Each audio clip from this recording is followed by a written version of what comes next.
আছে। এবার প্রথমে যখন আমি পারচেস করি, ইরিটেট করে না ইরিটেট একদমই করে না। প্রথমে যখন আমি পারচেস করেছিলাম তখন একটু খুব বেশি সাউন্ড আসতো, চেনের থেকে খুব বেশি সাউন্ড আসতো। তারপরে একদিন দুদিন চালানোর পরে তারপরে ওটা আমি একটু চেন লুপ ইউজ করেছিলাম, তারপরের থেকে এটা স্মুথ হয়ে গেছে।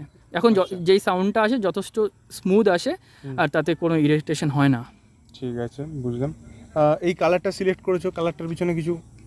কালারটার পিছনে কারণ হচ্ছে আমার ব্ল্যাক খুব পছন্দের, কিন্তু মা আমাকে ব্ল্যাক বলেছে, ব্ল্যাক নিতে হবে না, তো আমি এটাই নিয়েছি আর কি। আচ্ছা, এটা কি রাতে একরকম কালার হয়? হ্যাঁ, রাতে পুরো যদি কেউ দেখে রাতে ব্ল্যাকই মনে করবে। রাতে একরকম কালার, দিনে একরকম কালার।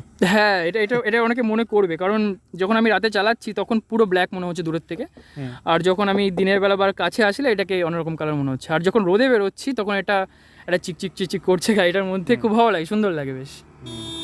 আর রেগুলার কেমন চালিয়েছো গাড়ি? আমার তোমার তো আমার যতদূর মনে হয় তুমি ভালোই চালিয়েছো, 500 কিলোমিটার